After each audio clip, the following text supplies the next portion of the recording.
नमस्कार विद्यार्थी मित्रों, आज हम बात करेंगे संचालन के कार्य विस्तार के बारे में। संचालन का कार्य विस्तार 4 प्रकार से किया जा सकता है। संचालन का कार्य विस्तार 4 प्रकार से किया जा सकता है, जिसमें पहला मार्केटिंग, दूसरा मानव संसाधन, तीसरा वित्तीय और चौथा उत्पादन। ये 4 प्रकार से संचालन के कार्य का विस्तार होता है, यानी संचालन के कार्य को फैला सकते हैं।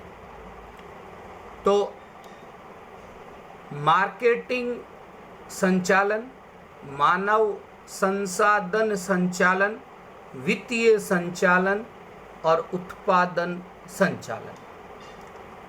कोई भी वस्तु का कितना उत्पादन करना है, ये जानकारी मांग के ऊपर आधारित होती है, और वस्तु की मांग की जानकारी ये किस प्रकार से प्राप्त करना है, ये बाजार संचालन का काम है।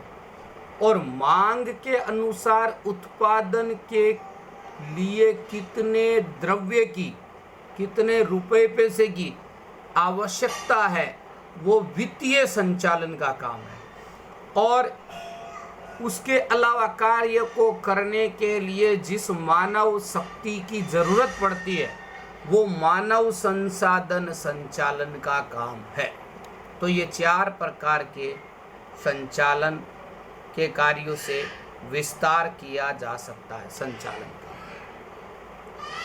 अब पहले बात करते हैं अपन मार्केटिंग यानी बाजार संचालन।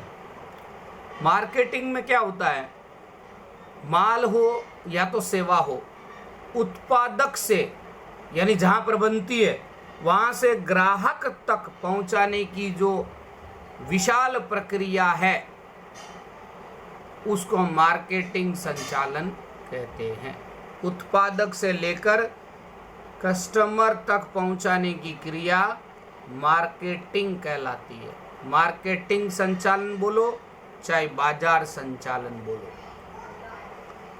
मार्केटिंग संचालन में वस्तु धन के विनिमय के अलावा, विनिमय बोले तो इन्वेस्टमेंट, वस्तु धन के विनिमय के अलावा संशोधन, वितरण व्यवस्था, विक्रय व्यवस्था,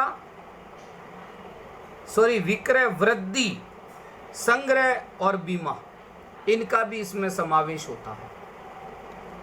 अब बाजार संचालन एक ऐसी प्रक्रिया है जिसके द्वारा ग्राहक की आवश्यकताएं निश्चित की जा सकती है। उसको माल या तो सेवा में परिवर्तित किया जाता है, और उसके बाद माल या सेवा अंतिम उपभोक्ता या ग्राहक उपयोगकर्ता तक ले जाया जाता है। ये मार्केटिंग संचालन में होता है। अब मार्केटिंग संचालन के अंतर्गत संचालन के ये जो काम है, इन कामों का जो उद्भव बिंदु वस्तु या सेवा की मांग जो होती है, उसके अंदर हमें वस्तु या सेवा या भौतिक वितरण नीति या मूल्य नीति और विक्रय अभिवृद्धि के अलावा पैकिंग आदि का भी इसके अंदर समावेश किया जाता है। तो ये मार्केटिंग मैनेजमेंट का काम पूरा होता है। अब आता है मार्केटिंग संचालन के कार्य। तो पहला कार्य उत्पाद अथवा उत्पाद मिश्र, दूसरा कीमत, तीसरा वितरण, चौथा अभिवृद्धि। 4 है। पहला उत्पाद अथवा उत्पाद मिश्र, दूसरा कीमत, तीसरा वितरण, चौथा अभिवृद्धि। उत्पाद के अंतर्गत क्या होता है कि उत्पाद का रूप, उत्पाद का रंग, उत्पाद का कद, उत्पाद का आकार, उत्पाद का वजन, उत्पाद की छाप, उत्पाद की पैकिंग, ये सभी कार्य जो है इनका समावेश उत्पाद अथवा उत्पाद मिश्र में होता है, इन सभी का। दूसरा आता है कीमत। अब कीमत वर्तमान ग्राहक जो होते हैं आज के, वो ये अपेक्षा रखते हैं कि उन्हें योग्य गुणवत्ता वाली वस्तु उचित मूल्य पर प्राप्त हो, ज़्यादा महंगी नहीं मिले, अच्छी चीज़ मिले और उसका दाम भी कम हो। इसलिए उत्पादन का मूल्य निश्चित करते समय हमें सावधानी रखनी चाहिए। बगैर सावधानी के कोई भी कार्य करना नहीं चाहिए।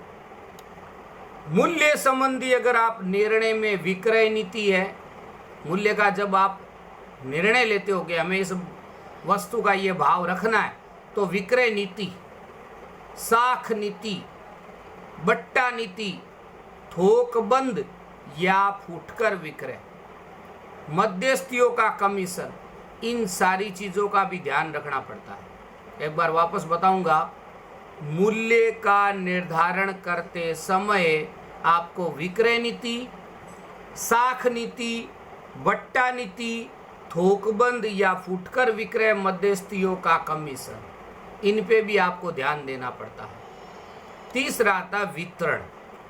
वितरण संबंधी निर्णय में अपनी दुकान द्वारा या अपने व्यापार द्वारा, विक्रय थोकबंद व्यापारी द्वारा, फुटकर व्यापारी द्वारा, एजेंट द्वारा, वाहन व्यवहार के द्वारा, ये सारी बातों को भी ध्यान में लिया जाता है, तभी वितरण हो सकता है। वितरण बोले तो बांटना, बंटवारा।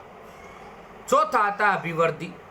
अभिवृद्धि का मतलब होता है विक्रय में उल्लेखनीय वृद्धि, विक्रय को बढ़ाना, बिक्री को बढ़ाना, जिसमें माल का विज्ञापन करना, एडवर्टाइजमेंट करना, प्रसिद्धि करना, ख्याति, सेल्समैन द्वारा विक्रय करना, सेल्समैन के द्वारा विक्रय करना, बेचना, विक्रय वृद्धि के लिए ग्राहक और व्यापारियों को आकर्षित करना, इसका भी समावेश होता है।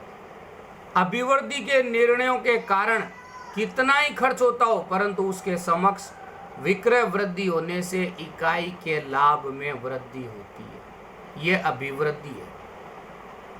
इसलिए इकाई के लाभ में वृद्धि करनी है तो ये सारी बातों को भी हमें ध्यान रखना पड़ेगा।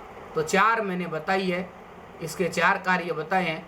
उत्पाद अथवा उत्पाद मिश्र, दूसरा कीमत, तीसरा वितरण और चौथा अभिवृद्धि। ये चारों पॉइंट्स आप अच्छे से पढ़ो, ध्यान से सुनो। और एक बात और मैं आपको बताना चाहता हूँ विद्यार्थी मित्रों, जितने भी वीडियो मैंने आपको भेजे हैं, मेरे प्रत्येक वीडियो में मैंने एकदम स्लो आवाज के अंदर धीरे धीरे हर एक शब्द को ध्यानपूर्वक मैंने बोला है, ताकि आप सुनते समय किसी भी प्रकार का कंफ्यूज महसूस नहीं करो और हर एक क्वेश्चन को बीच बीच में नोट डाउन करते जाओ, लिखते जाओ, पॉइंट्स तो खास, मुद्दे तो खास लिखते जाओ। तो आज का टॉपिक हमारा यहीं समाप्त करते हैं। नमस्कार, जय हिंद, जय भारत।